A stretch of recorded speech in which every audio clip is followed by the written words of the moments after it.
তীব্র তাপদাহে যশোরে 250 শয্যা বিশিষ্ট জেনারেল হাসপাতালে শিশু রোগী সংখ্যা বেড়েছে। তীব্র গরমে নাভিশ্বাস সব বয়সের মানুষের। এমন অবস্থায় হাসপাতালে প্রতিদিন গরমজনিত রোগে আক্রান্ত রোগীর সংখ্যা বাড়ছে। যশোর জেনারেল হাসপাতালে ভর্তি রোগীদের মধ্যে ডায়রিয়া, জ্বর ও শ্বাসকষ্টের রোগীর সংখ্যা বেশি। বাচ্চার ডায়রিয়া হয়েছে 4 দিন মতো, কিন্তু কম ছিল, কালকে থেকে বেশি, এই জন্য কালকে নিয়ে আসছি।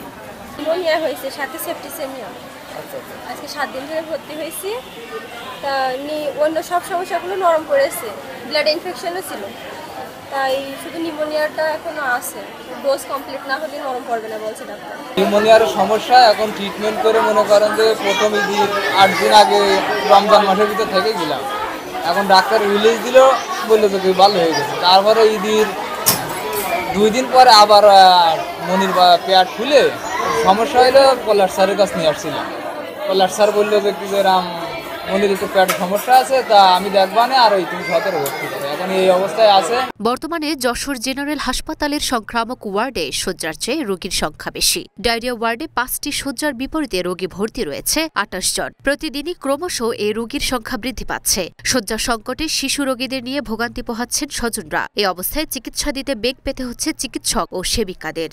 এই গরমে অ্যাজ ইউজুয়াল বড় রোগী যেভাবে ভর্তি হয় ওইভাবে হচ্ছে, কিন্তু শিশুর চাপ বেড়ে গেছে। আমাদের জায়গার সমস্যা আছে, সেজন্য শিশুটা আমাদের জন্য একটু বেশি হচ্ছে। আর আমরা আমাদের মতো চিকিৎসা দিয়ে যাচ্ছি। ডায়রিয়া ওয়ার্ডে 5টা বেডের এগেনিস্টে 10, 12, 15টা শিশু থাকছে। ডায়রিয়া নিয়ে আসে, তার সাথে আরও বিভিন্ন উপসর্গ এসে যায়, যেমন ঠান্ডা লাগা, শ্বাসকষ্ট, তাদের জ্বর থাকে, এইগুলো নিয়ে থাকে। অবশ্যই সমস্যা নেই, তবে ডাক্তারের ট্রিটমেন্ট করে আমরা যেগুলো দেখাই তাতে ইনশাল্লাহ ভালো হয়ে যাবে। তীব্র তাপদাহে শিশুসহ সব বয়সী মানুষকে সুস্থ থাকার জন্য নানা পরামর্শ দিচ্ছেন চিকিৎসকরা।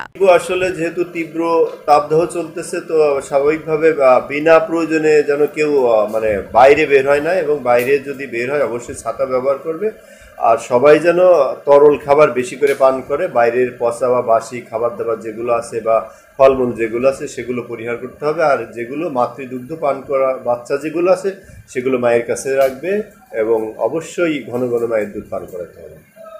শনিবার যশোরের তাপমাত্রা ছিল 37 ডিগ্রি সেলসিয়াস। গতকাল শুক্রবার যশোরের সর্বোচ্চ তাপমাত্রা রেকর্ড করা হয় 41.3 degree Celsius. Luna Afroz, Dhaka post.